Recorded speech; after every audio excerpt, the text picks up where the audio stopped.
Hello, everyone, and welcome to another episode of HP Critical Podcast, where myself is joined by... Fuck, I fucked up that entrance. Okay, well, a podcast where myself is joined by... Jerel, am joined by Brandon. Hey, everyone. Gabe. What do, baby? Yeah, what? Can you repeat that? It broke up. Hello, everybody. That's not what you did. I want you to say it with your chest since you want to do it. That's like okay. That. Come on, let's go. Remember, you gotta eat. You gotta eat. And Kellie. Hi, everyone. I'm so sorry. So today we have a bunch of stuff to talk about and very little time to do it. So I think instead of getting right into it, which is probably what I should do, I want to talk to my friends for a little bit. How are you guys?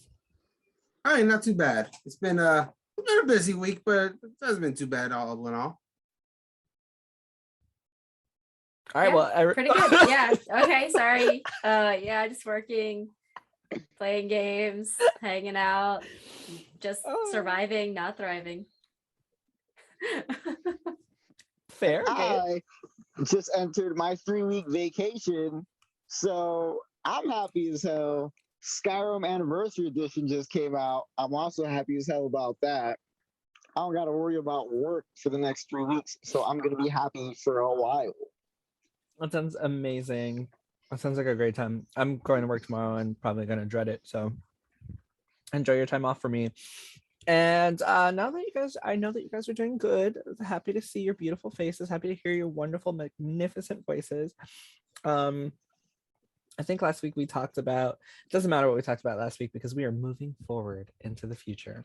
And the first thing I want to talk about is, have any of you played League of Legends? No. I have a life. You could have just said no. I apologize for any listeners who play League of Legends. Gabe is just that type of person who wears basketball shorts with a sweater. So there you go.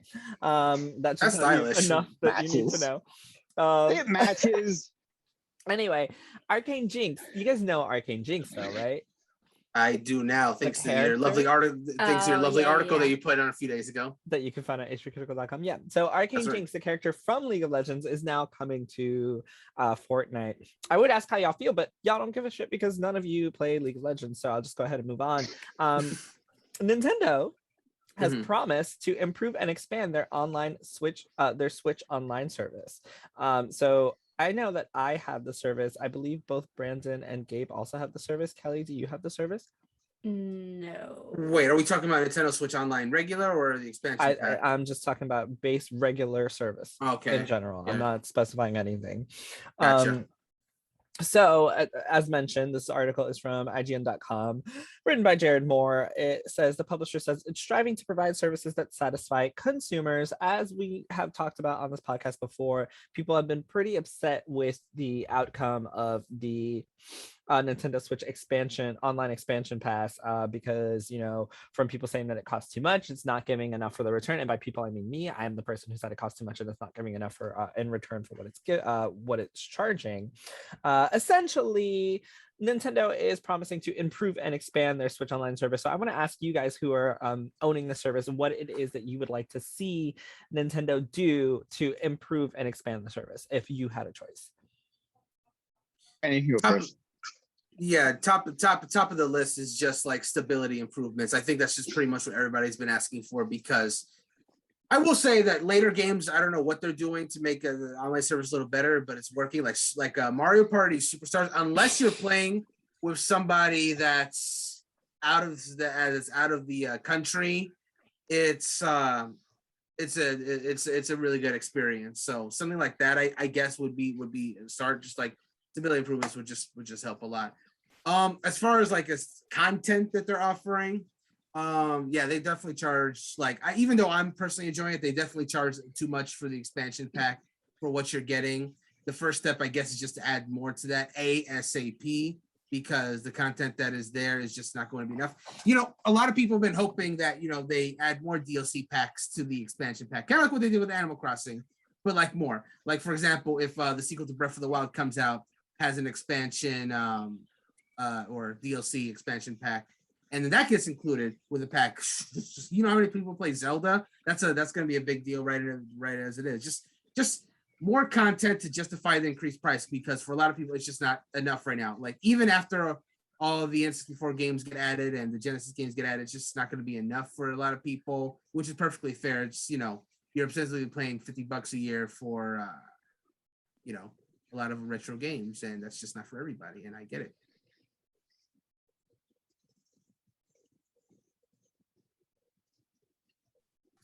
Sorry. It's your turn. Yeah, my bad. So the thing I'd like to see is dates. I'd like to see some dates and a roadmap. I will because take you that can as well. tell us as many times as you want. We got more games coming to the service. I don't care how many times you tell me. I want a roadmap at least, because what they did with the SNES and the NES was garbage.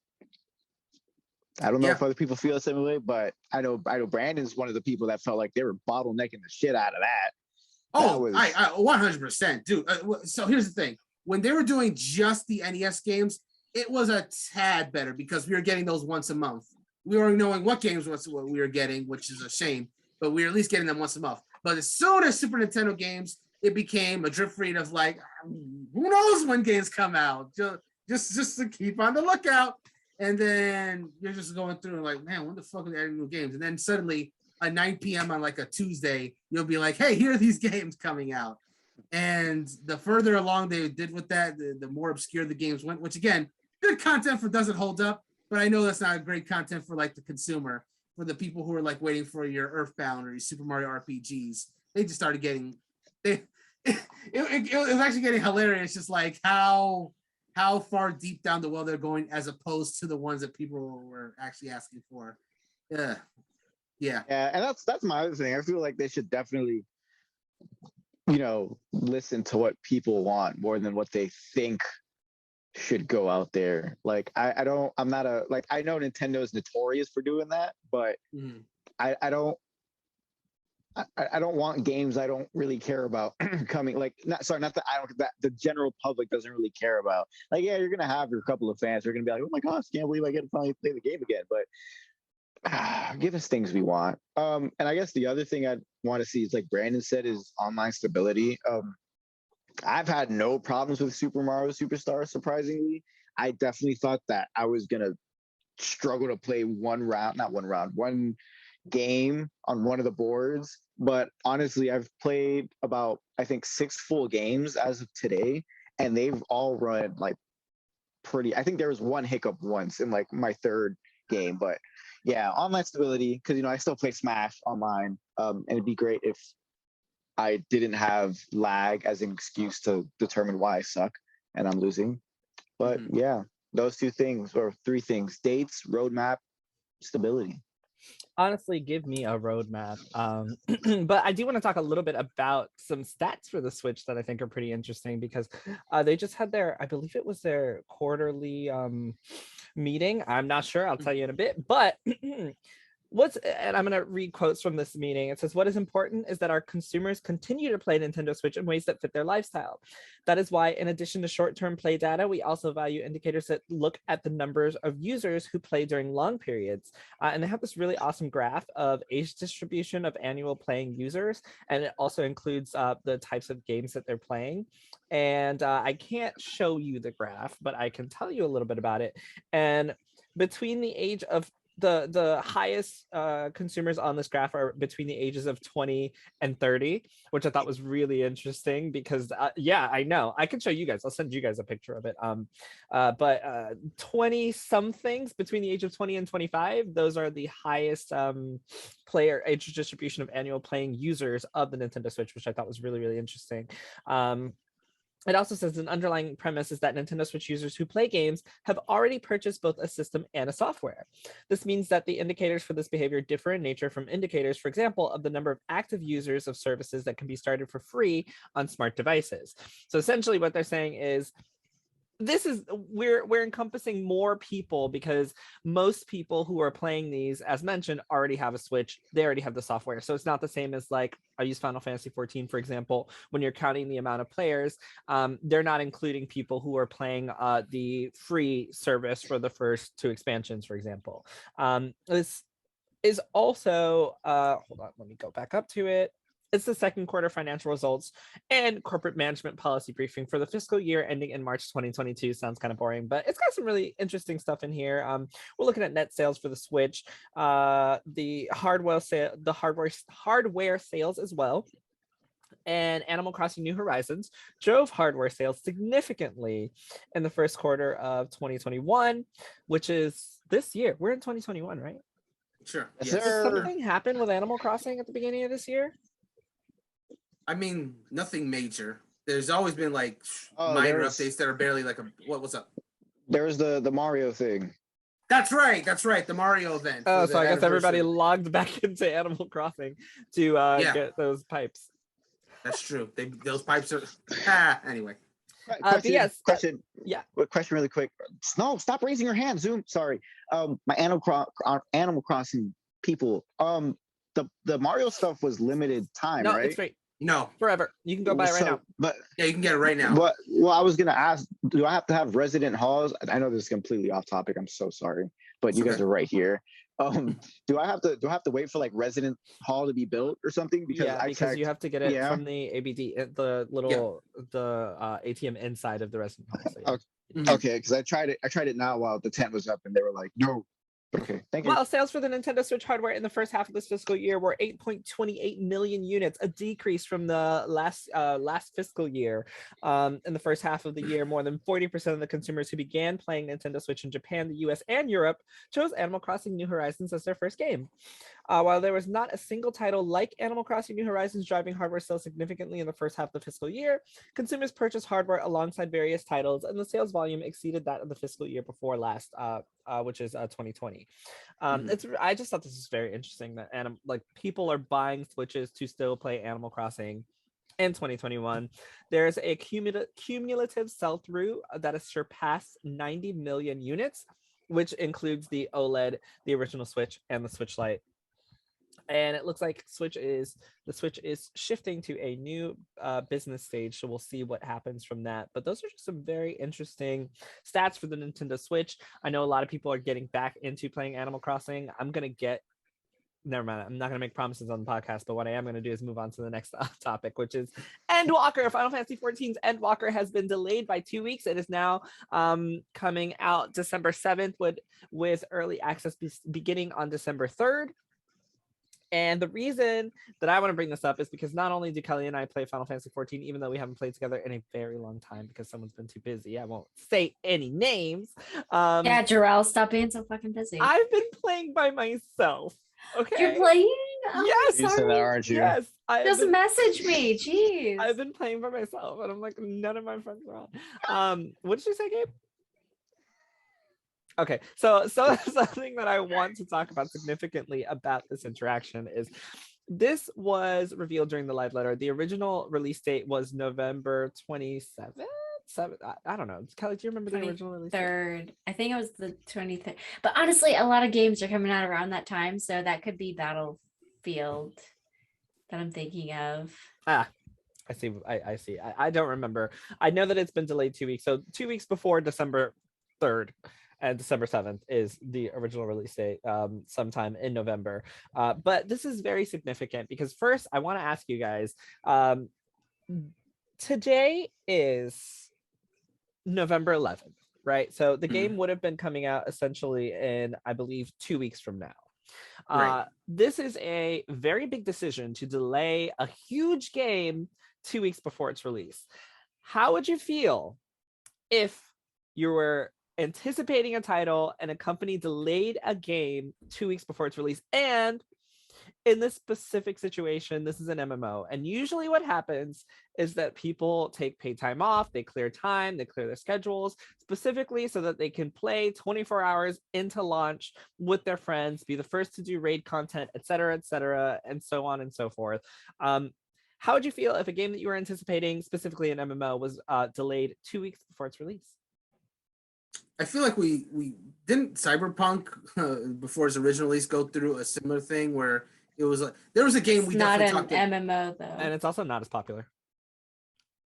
Debatable, but anyway, that's not debatable. Cyberpunk. It's factual. It is factual. But Dude, a Final lot of people are Fantasy hyped for 14 Cyberpunk. Not 30 million people. Yeah, like it is factual that Final Fantasy 14 I don't know about that. I legit to don't. To be fair to Brandon's point, let's be real. Final Fantasy 14 caught its stride again this year.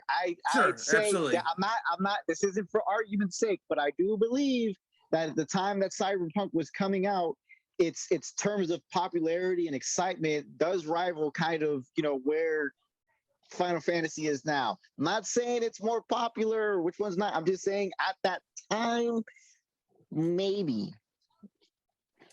Either way, but yeah, regardless, yeah. All right, well, MMO, I will say, MMO. I'm sorry, no, Yeah. hold on. I will say that Cyberpunk sold 13.7 million copies. Yeah. Animal Crossing sold more. Oh sure. And the thing about Cyberpunk is that like after the reports came out, I'm sure that hurt potential sales a big time. But anyway, their best projected sales is 4.2 million copies in 2021, which is much below expectations. But continue. Yeah, for obvious reasons. But continuing on. So MMO, yeah, it's a kind of game, and it's not limited to just MMOs, but certainly more so because you do need, like, especially you and your friends would want to put down that time to really dive into that content first, like you said. It would definitely be frustrating for a lot of people, which is why, and I don't know if you were going to say this yourself, but just to mention, which is why it's been, we talk all the time about how good the 14 community is as a whole, about how despite it inconveniencing a lot of people, this delay, we're pretty welcoming. We're not welcoming. Well, that's the wrong word, but like forgiving towards the fact that this delay happened, especially because of how distraught Yoshi P looked at having to make that message in the first place. I've seen the pictures and I've seen like clips from the video. That man did not make that decision lightly. He was brokenhearted that he had to delay that even for this relatively brief amount of time. I think he even mentioned the fact that he knew that people were taking time off for that. So the fact that he had to delay it was like rough. It was a rough call to make. I just want to say that what year did Cyberpunk 2077 come out? I know I'm not over it. I'm sorry. What year did Cyberpunk 2077 come out? 2020? Last year, yeah. Last year, yeah. As the new console releasing, yes. Yeah, upon release, it sold 13.7 million copies, which was before everyone knew that it was an issue, which is still not the same. Yeah, but that would have been the first week. To be fair, though, Final Fantasy XIV had a terrible launch when it first came out. It had to be remade as a new game. So fine, very fair point. Fine. So I was actually going to ask, which Brandon touched on a little bit. I was going to talk about his message and the reception that received, but I just wanted to know first, like, how would you guys feel if a game that you anticipated were specifically an MMO that you're going to have to take time off for, that is a social experience that you're going to play with friends? How would you feel if it was canceled or not canceled, delayed 2 weeks before its release? Do you think that's just like too close to release date, or is it one of those you got to do what you got to do? I feel like it was close to the release date, but it's because they couldn't deny it any longer. Like, I mean, they couldn't still pretend that it was going to be out if it wasn't. I think that, as someone who plays Final Fantasy XIV, I'm kind of disappointed, but as like Gabe was kind of right, it had like kind of like a reawakening this year, like leading from last year to this year, like for like 1 year, I'd say it's been like going up again. And I think that it's giving people time to get ready for the new content. So 2 weeks is 2 extra weeks that I have to grind for Endwalker, which is great.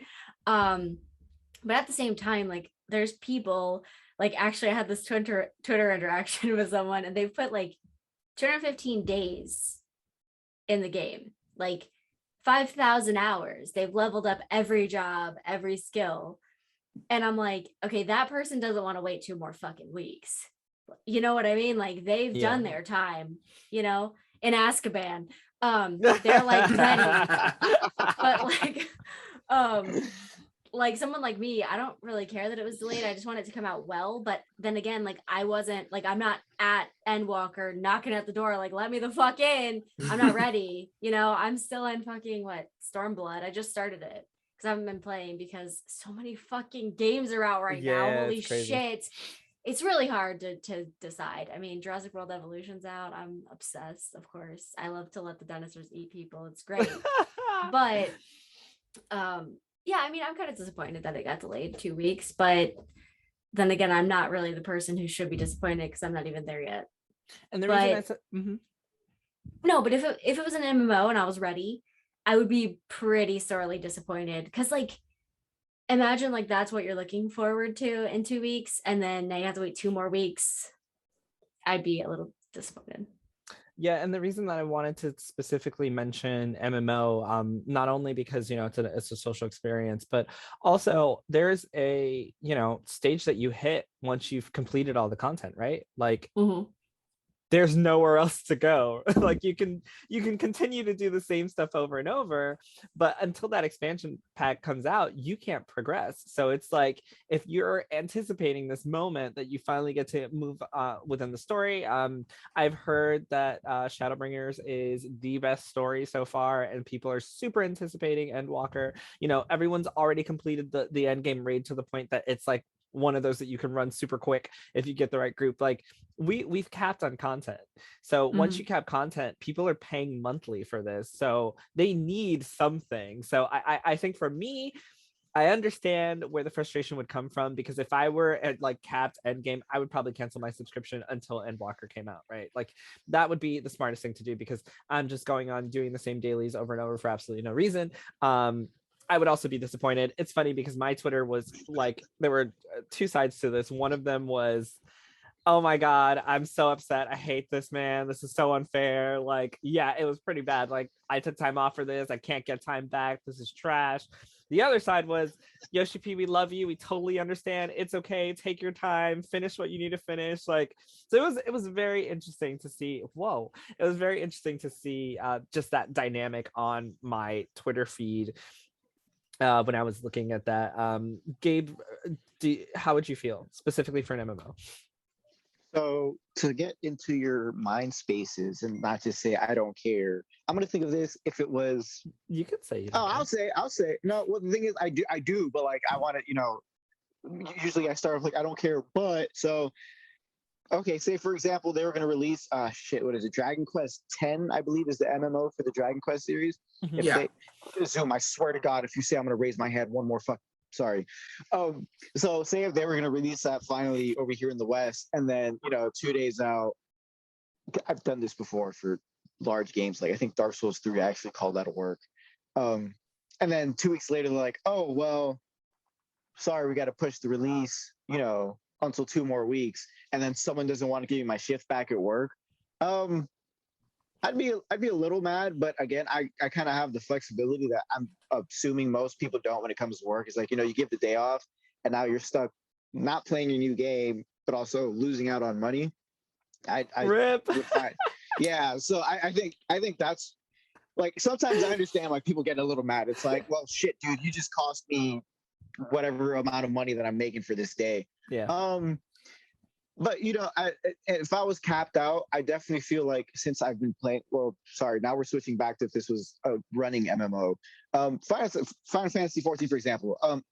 Me personally, because I have a short attention span, I would kind of go back and refresh my memory over the story, the biggest plots of the story, as I can in those 2 weeks. Just get familiarized with everything once again. But then I'd also take that time, because I'm assuming if you're playing an MMO, you like video games. I'd take that time kind of to take a little break from just that specific title.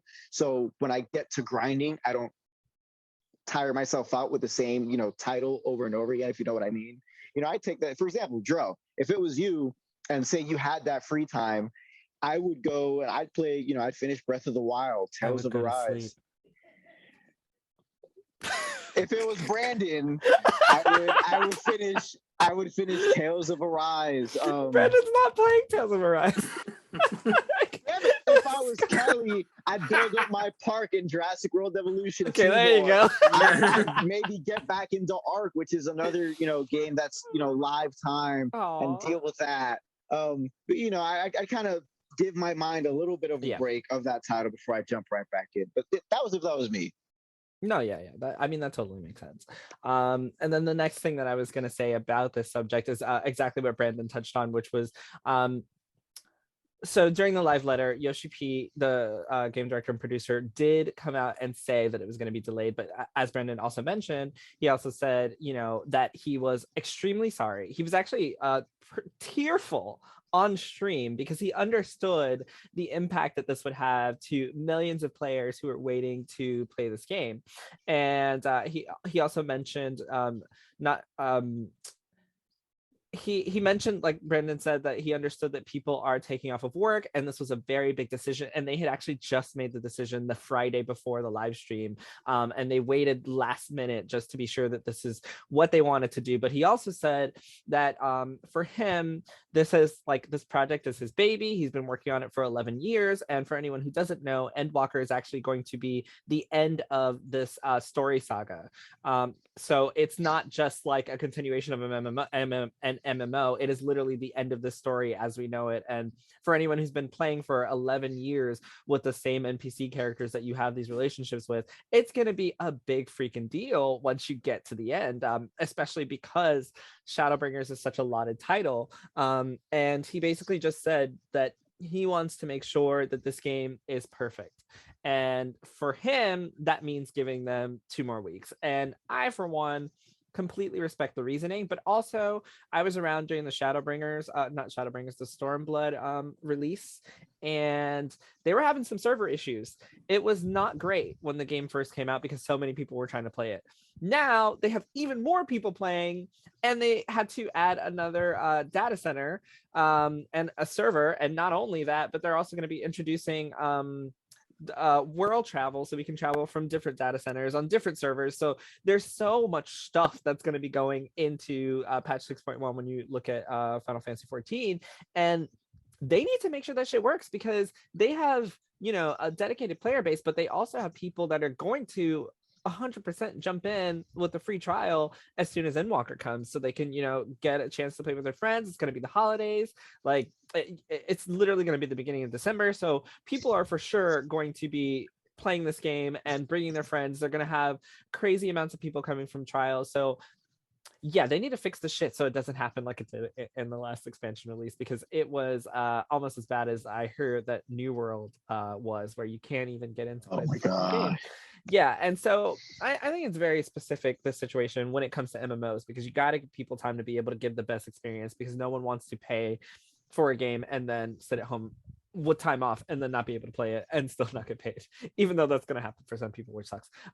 Anything on that, by the way, that interaction? What I was going to ask is how you guys felt about that interaction, because I saw a video on YouTube that was like Final Fantasy XIV apology versus World of Warcraft apology, and it was like how devs from these companies deal with situations like this. And I'm not gonna get into that, but if anyone wants to comment a little bit on something like that, or how this situation was handled by Yoshi P specifically, or how it's been handled by other companies, now's your chance. If not, I'll move on. Only thing I'll say is like it's not it's you know what, regardless of how it's here for you, it's of course it's not a great thing to announce a delay so close to the game release. That's just undeniable. Mm-hmm. That of course leads even credence to the fact that it wasn't an easy decision, because we've talked about this before. Delaying a thing this close to the release is never a good look, regardless of how sorry you are. So I do, if nothing else, I do believe that he definitely did not want to make the decision. Nobody wanted to make this decision. And, just, I guess, yeah, if you wanted to compare it to other companies, they're like, it is what it is. Sorry, but we're going to do it anyway. Compared to OGP, who's like literally suffering because of this decision. It makes it, it's, again, not good, but at least it does make a difference, at least to me, to see how much they didn't want to do this. Like, because this game is his baby, like you said. It's not something, any decision like this is not one that's made lightly. Yeah, I mean, I completely agree. I think it is very interesting when you see a developer that is actually incensed by what they have to do to make the game good. I think that makes such a difference than reading a Twitter message like, oh yeah, our game is being delayed by 2 weeks, sorry, good luck. Like that is completely different from watching, you know, a developer essentially crying on stream because they understand the significance of what they have to do. And that's why people love Yoshi P and Final Fantasy XIV so much, because they understand how much he cares about the game, which, you know, of course makes you care more about the game that you want to play. It's why it's one MMO that I will actually pay for. There's something else I wanted to say, but I feel like we've talked about this far too long, so I'm gonna go ahead and move on. So just a few more things before we end the night, and the first one, Brandon's gonna introduce. Good thing. So, as I recently found out, like literally yesterday, which is probably why I forgot to put on the podcast notes, is that well, before I announced it, let me ask you guys, do you guys remember the channel G4 at all? I can tell you how much I remember the channel G4, but instead of telling you, I'm gonna tell you to go to hpcriticalgaming and read my article all about G4 and how important it was to me as a young fledgling Jerel, getting interested in the gaming industry. So Absolutely. Yes, I'm familiar with G4. Gabe, Kellie, you guys know about G4 or no? I know it by name. I don't really know anything about I was it. like, what is this random ass? I'll give a quick summary. Basically, it launched in about 2002. I think at the time it was called Tech TV until like it rebranded. It is just basically like, it was the first and I think only like television show that was like dedicated to gaming. It had its 2 flagship shows were X Play and Attack of the Show. X Play was a show that was very much focused on like, you know, gaming coverage. Here's the upcoming games. Here's some reviews, stuff like that. And it was like a weekly show. Even it came like Monday through Friday. Adam Sessler, Morgan Webb. That's correct. They were the original 2 hosts of that show, and they were for quite a long time, even. And then you also had Attack of the Show, which was more kind of like a variety show that dealt with like nerd culture. That was hosted by Kevin Pereira. Olivia Munn and Kevin Pereira. Yep. Who, like, I'm a huge Olivia Munn fan, so Olivia Munn's awesome. Yeah, I'm glad she's like. They did her dirty as fuck as Psylocke in that X-Men movie. They tried. Yes, they did. Yes, great. they did. Costume was great, but yeah, they did her dirty. Anyway, so yeah, so G4 died, I think, in like 2014. So it's been gone for like 7 years. Well, can I add a little bit to that? Oh, sure, go ahead. Before G4 died, it was one of the only places that you could see into E3 at the time. It was like the first dedicated video game channel where people who like could not attend E3 could actually watch E3 conferences on TV. And then some really shady, weird business happened and it was sold to another company. And then they went from like a gaming channel into like a like made for males type channel, and they added shit like cops on there because who wants to watch cops while they're watching video game stuff. And they added like, I don't know, what's some other male-centric 90s TV show, whatever you can think of, like 2000s. Yeah, they fucking put it on G4 and they ruined the whole channel. Sorry. What you're describing is when it died, it actually became the Esquire network, which was like you said, like a lot of male centric like television shows. But the real reason why G4 died is because like one of the other shows it was Cops, and eventually G4 just became nothing but Cops. Like X Play just died, Attack of the Show died. It was basically just a Cops channel, and so people and so of course if you like Cops, great. Yeah, Cops is a funny show sometimes. But I wanted to watch E3. I didn't want to watch Cops. I'm glad you mentioned that as well, because that was how I saw like a lot of my first E3s, just through the G4 channel. Yeah, it was great. It was also how I watched a lot of San Diego Comic-Con coverage back in the day as well. And got some of those panels as well. So yeah, I missed it. Obviously YouTube and Twitch kind of does that now, but I think there's like a hole in a lot of people's hearts for G4. So yeah, 2020 they announced it was coming back. It had started off as just YouTube series. But now here in 2021, as of it's 11/11 today, Make-A-Wish. But as 11/16 a Tuesday, it's gonna be coming back to networks, television networks, so you guys can actually watch it. Yeah. So I'm just gonna read this real quick. Rough. Is anyone gonna watch it? So here's the thing: there's 2 different options. You can either watch it on TV, in which case it'll be available on Verizon, Fios, Cox, and Xfinity TV, or there'll be live stream on Twitch as well, the channel's content network. So you guys can watch it that way as well. Like whichever works better for you, because they know a lot of people just don't have cable no more. that they cut their cords and they just do Twitch or whatever now. So they have that option too. Yeah, it's coming back. It's coming back with both of its flagship shows, X Play and Attack of the Show. Kevin Pereira is coming back to do a host Attack of the Show as well. X Play is coming back. Adam Sessler is coming back to host it as well. So the two women are not coming back. Trash. Neither of the women are coming back. Trash.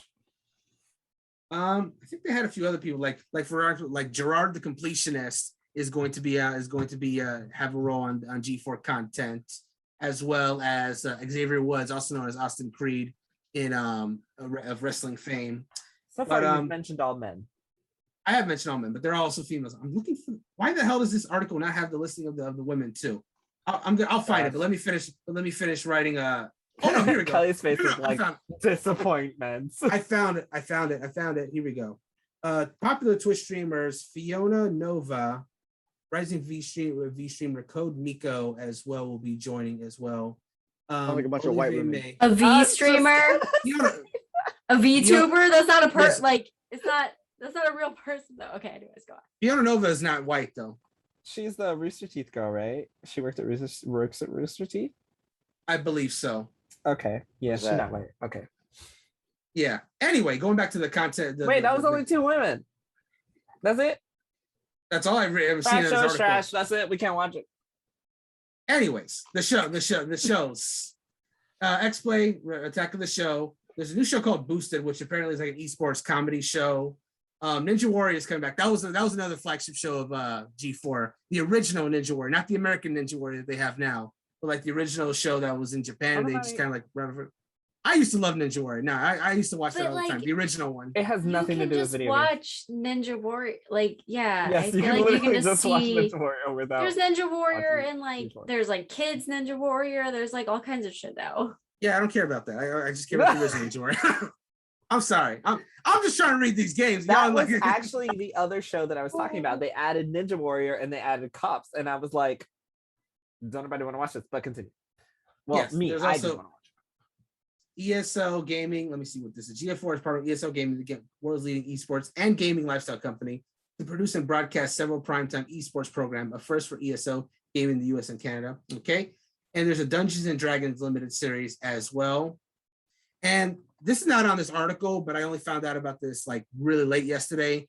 YouTuber Scott the Waz is getting his own TV show as well, where I don't think it's anything special. It's literally his selected YouTube videos that he posts is going to be placed as full-on show episodes, which good on him. I do watch his YouTube content. And is that this white man here? Scott the Waz? Scott Wozniak?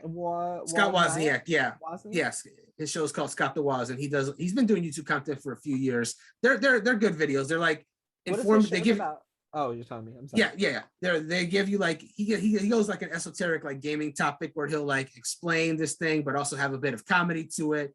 I usually watch his videos. I learn and I laugh. It keeps me entertained. So yeah, no, a lot of his, and he also does skits sometimes as well, where he and his local friends just do skits. They're the quality, the quality and acting, they were trash, but that's also what kind of makes it hilarious.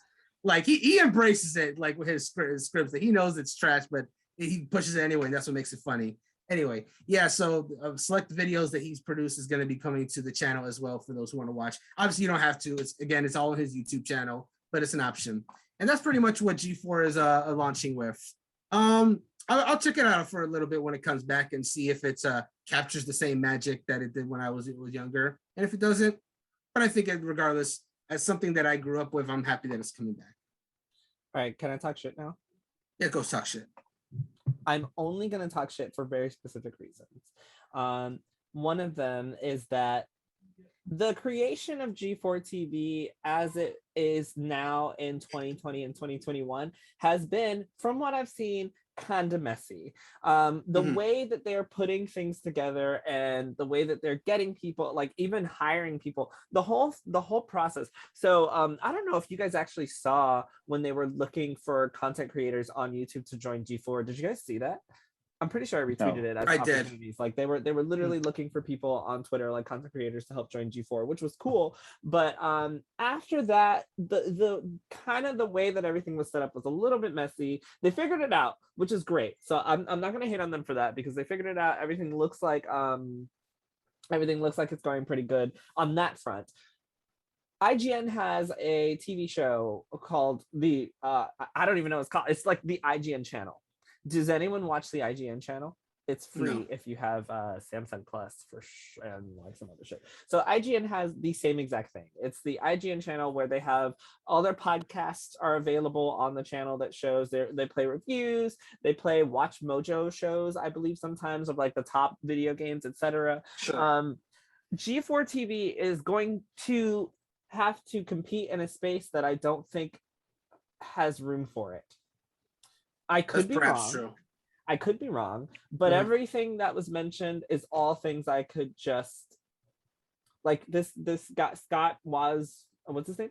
Scott the Waz. That's his YouTube channel.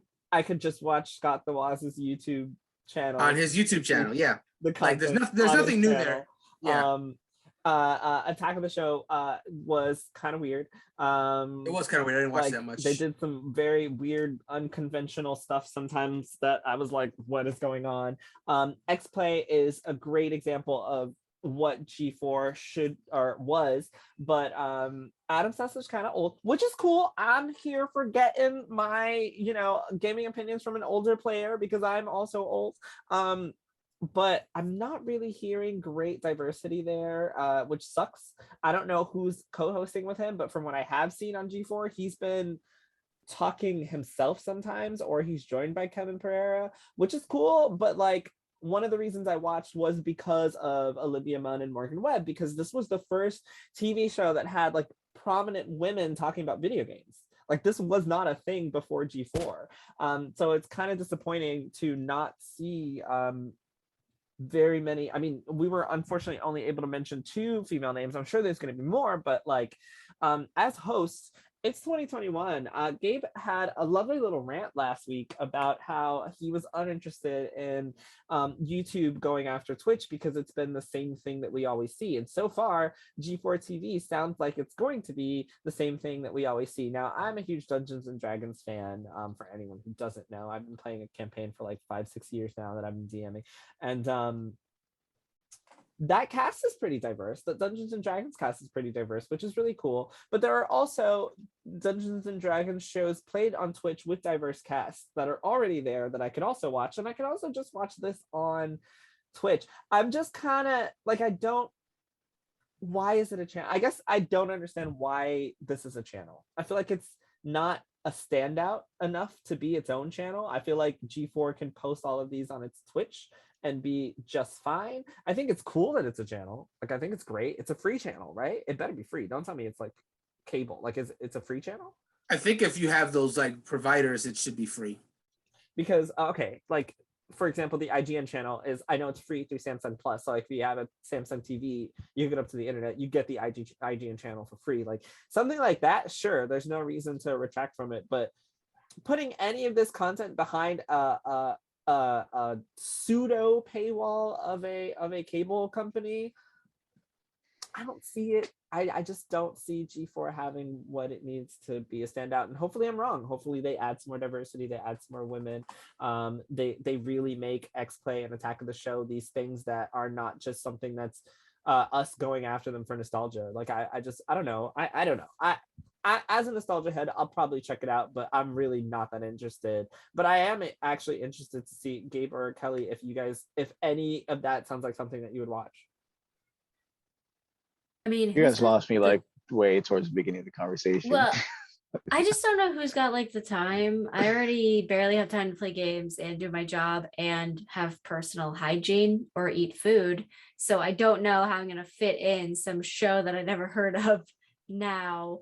I mean, I like talking about gaming things and stuff, but I don't probably think I'll be checking this out. Although I feel like, when it first came out, I probably would have, women on a show about games. I would have been like, my tiny little brain would have just been absolutely blown at 12. That was me. That was me. So I feel like that would have been fun. But now I just don't have the time. I don't have the time. I would love to be able to obviously check gaming shows out. I wish I could, really. I mean, more gaming content is always like on my list, but never get to it. So, man, it sucks because I hope it does well. Like, I hope Yeah. I'm proven wrong, and I hope they're able to add more, and I hope it's really able to capture that nostalgia moment. But I feel like, me personally, I've kind of got all the people I want to watch already. I don't know if that makes sense, but like, I have a list of content creators that I enjoy, that I want to Mhm. watch, that are doing almost the same thing as what this show is doing, and they're more diverse. So it's kind of a hard sell for me, which kind of sucks. It wasn't a hard sell before because there was nothing like it, and this was the first channel that had like Yeah. game up front. Yeah, Like, it was a different. It definitely was a different time back then. Like Yeah. there really wasn't anything else like that. YouTube gaming channels weren't as big then. Twitch wasn't really a thing until a little bit later. Yeah.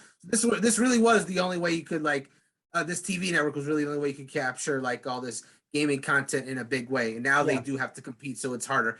If I'm being honest, like if all the shows, I was just listing out the shows. The only ones of those two that I really care about personally.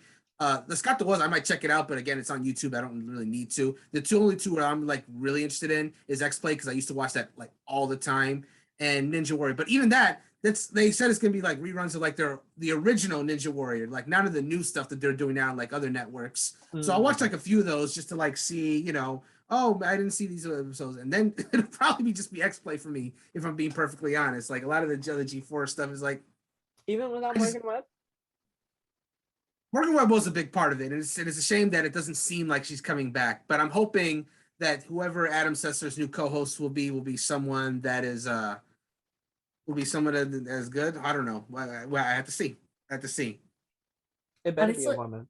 Sorry. I just want to say one more thing. I'm sorry. I just looked up Scott the Was because I had no idea who he was. And he has like 1.5 million subscribers on YouTube. Like, Yeah.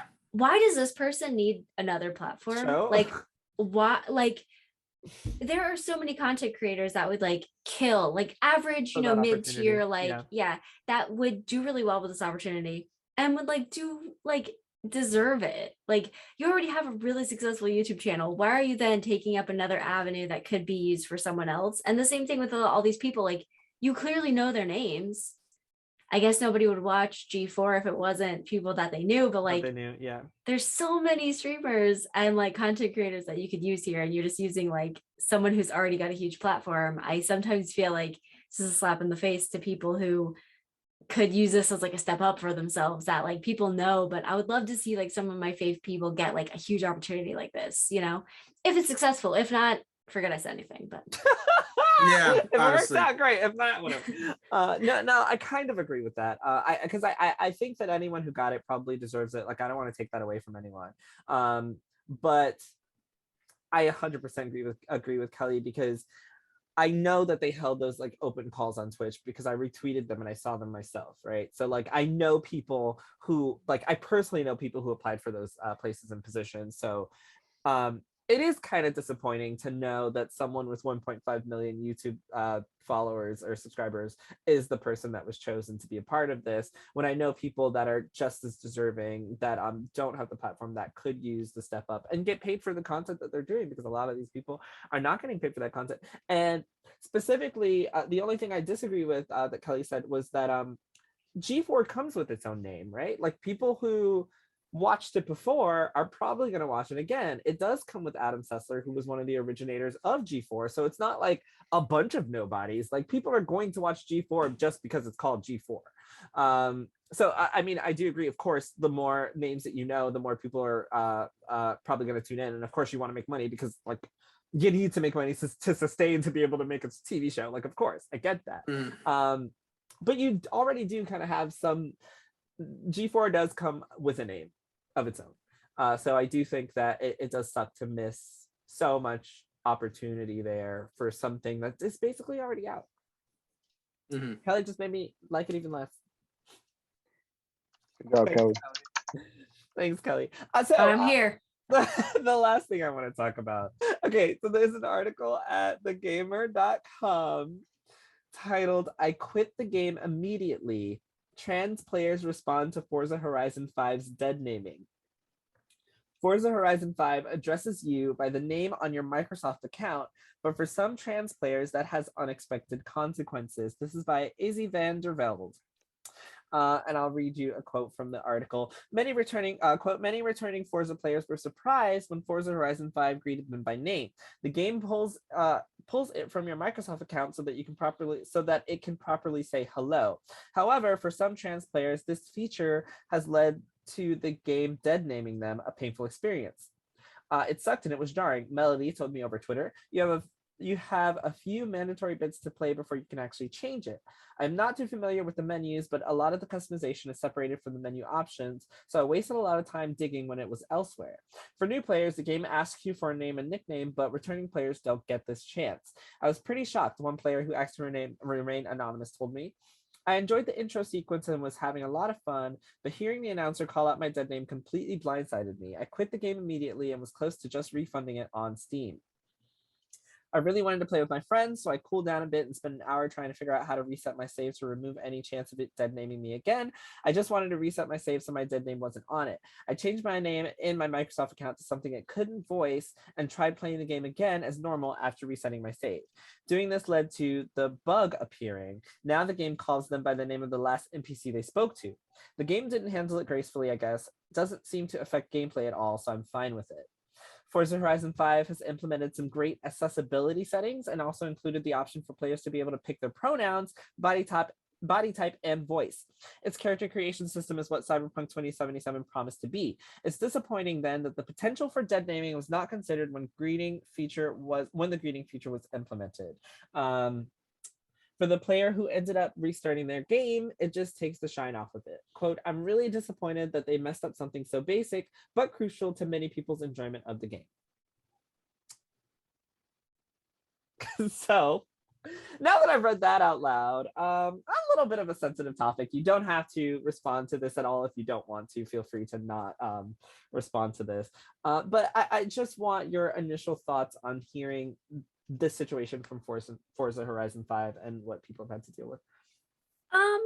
This one I thought about a lot because I was like, how do we tiptoe around this subject, because I feel like it is just something that is like a very like kind of sensitive thing. So my thought on it was, every time that you turn on your Xbox, it says hi and your name. It doesn't say it out loud, but it says hi and your name. Like actually mine on my Xbox is literally, it has my mom's name, which is Shelly. So it says, hi, Shelly. Yeah. But like, I don't understand how, like, I guess that it's saying it out loud. Like if it says your dead name out loud, but like every time your Xbox greets you, when you log in, it says the dead name. So I feel like if it was me, I probably would have changed that. Because like I said, every time it says that, and even at the top of your screen, it says the name that's on your Microsoft account. Just as someone who uses an Xbox every day. So I feel like I don't necessarily know if I would be that shocked. I guess hearing it could have been jarring for people. And I don't want people to obviously have to go through that. But like at the same time, like every time you open it, it greets you with the name on the screen. So I'm not understanding how this was like so jarring and shocking, except for the fact that it was out loud. I don't know. I don't want to tell people like you can't go back in time and unhear it. You can't go back in time and change it before you start the game. I don't know if I was a game creator, if I would have ever really thought about this, really, because you would think that someone would just change their Microsoft account name. I haven't. Like I said, mine just probably said, hey, Shelly, because my boyfriend played it on Game Pass, I'm sure. He's not Shelly at all. But I really, though, this is something to think about in the future, because I would have never considered this as a possibility. Really, I don't think I would have. And I think that if anything comes out of this, I hope not negative publicity for Forza Horizon 5, which I had a huge launch, so I doubt it. But like maybe now this will be something that will be like in people's heads when they design games. Like, okay, we have to think about this. We probably don't want it to say their name out loud. But then at the same time, I think a feature where it greets me by name, I'd be like, cool, if the name was right in my Microsoft account, which like I said, it's not. But anyways, that's what I have to say about it. Like it could be just something for the future. I hate that it happened to people, but at the same time, your Xbox greets you every day with your name that's on there. So I wonder if maybe like people probably change it maybe before they log in. Maybe they saved some other people from getting dead named in the game before they log in. I feel like good things come out of this, just for future game design and stuff like that. But I do feel bad that people had to, have anything jarring happen to them when they're just trying to log in and play a game. Mhm. Was that my okay? Do either of you want to say anything before I say what I have to say? Nothing. Yeah, nothing really to add. Nope. Okay. So actually, I agree with you, Kelly. I when I first read that, I was like, so I think that my first thought was, if I designed this, I too would not have thought of that. Like there is nothing that would have ever made me think that that would have been an issue. And specifically, it's because of what you said, which was, I would probably assume that your Xbox name would be changed. So I don't think that my first thought would be, let's not do this just in case, it's going to affect someone in a negative way. I also think that Forza Horizon 5 has a ton of really awesome accessibility options, which the article does mention.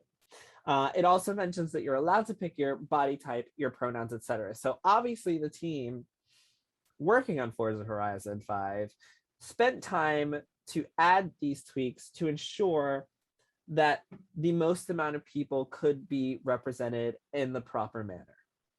It reminds me of, I may have made this comment before, but it reminds me of Animal Crossing New Horizons.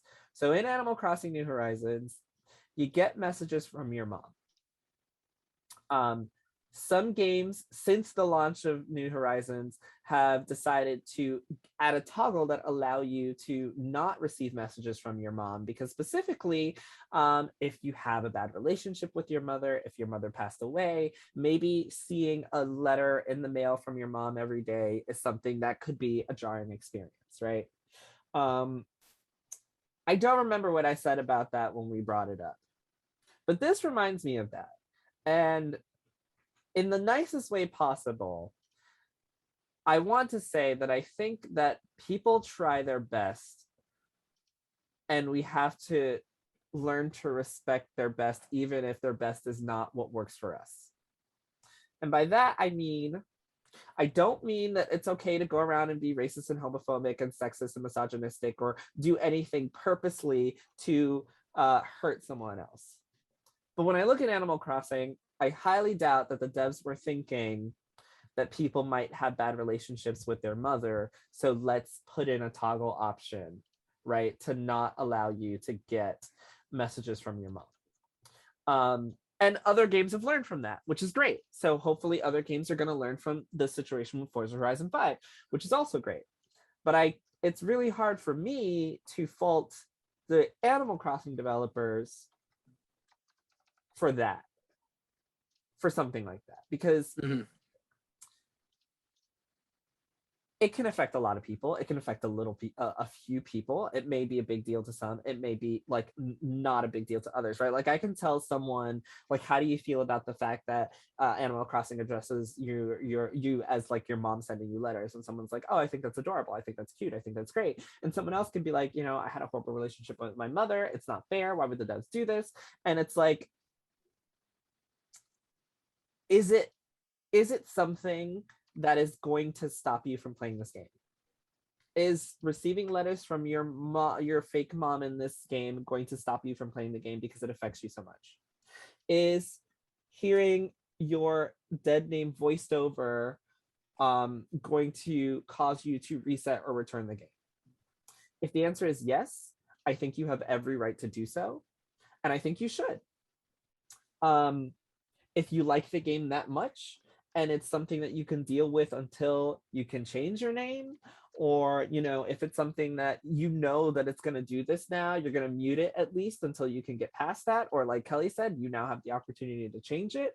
I think for situations like this, do whatever feels right for you. If you want to quit the game immediately and reset the game and start over, or return it because of what happened, do you. But I don't think that, and I'm not saying that this has happened, but I don't think that developers should be blamed for things like this specifically, because there is no clear malicious intent in what was done. And I think the same thing for Animal Crossing. Like, there's no clear malicious intent with what is done. And this, like I mentioned, I wouldn't never have thought of that as a situation. Obviously, they allow you to create your pronouns, like I mentioned already. They allow you to create your body types. They're really accessible for people. So I just want people to have a mind of, I don't want to say that either. I don't know how to phrase this. So I don't know how to phrase it, so I'm just not going to say it. Just, I guess, think about what affects you. And if it's something that is going to make you return a game despite the strides that the game has taken to be positive, that is 100% okay. Just don't go after developers who aren't using malicious intent to, or who accidentally create something. That is what I will say about that. I have nothing more on the matter. I wanted to close out with something big and serious and weighty and just grab those cojones and really tackle that topic. So thank you, Kellie, for giving your honest opinion on that with me. And obviously, I don't want anyone to be hurt by anything. I completely agree with you. Like, of course, I don't want anyone to be hurt by this. It's definitely, it sucks to hear your dead name read out loud on your Xbox. But at the same time, I'm just like, that's the name on your Xbox. Something that I would assume that you would change. But of course, things happen. Maybe you forgot. Maybe you just don't read it. And like Kellie mentioned, maybe hearing it out loud is something that's completely different. So I don't want to blame the devs, but hopefully they learn from this. Maybe this is something they can patch out later on. Because I know that if I played it, I didn't play Forza Horizon 5, but if they're like, hello, Jerel, I'd be like, bitch, what? Like, hello? Like, are you talking to me? Like, am I in this game? And I'd probably enjoy that. I'd be like, oh shit, guys, like, Forza Horizon just said me, bitches. Like, what the fuck? That's dope. Whereas someone else is like, oh my God, return this. This is horrible. This is trash. And they're valid. It's very valid. Like, everyone's opinions on that are valid. So like, there's that. Do with it what you will. Same as Animal Crossing. Do with it what you will. Return Animal Crossing. Stop playing it. Everyone's playing it. You're all being brainwashed. The coffee in Brewster's coffee shop is actually 5G, and it's gonna. Okay, I'm just kidding. This took a turn. Okay, I agreed with you at first. I don't know. Now you're like an anti-vaxxer. Yeah. I'm concerned. They had me in the first half. Not gonna lie. I'm totally joking. I had to end it on a light note. I'm totally joking. Is there anything else before we head out, guys? Anything I'm missing? Anything you want to say really quickly? Any thoughts? Anything? Anyone you want to shout out? Anything you want to say? Related to our earlier story, Nakama. Which story is that? I feel like I know. The One Piece story. Oh, is that what that? Okay, we can talk about this after because I have. Yeah. Anyway, if that's everything, thank you, Gabe. It's a visual audio experience, so the audio listeners don't understand. So I'll say it again. Thank you, Gabe. If they're not on the same brainwave as me, that's not my problem. They should have been able to. They should have been able to sense that peace sign. Open your third eye. Thank you, Kellie. Thank you, Jerel. And thank you, Brandon. Thank you, Jerel. You're wonderful. Oh my gosh. What? What? Good night, everybody. Bye. Bye.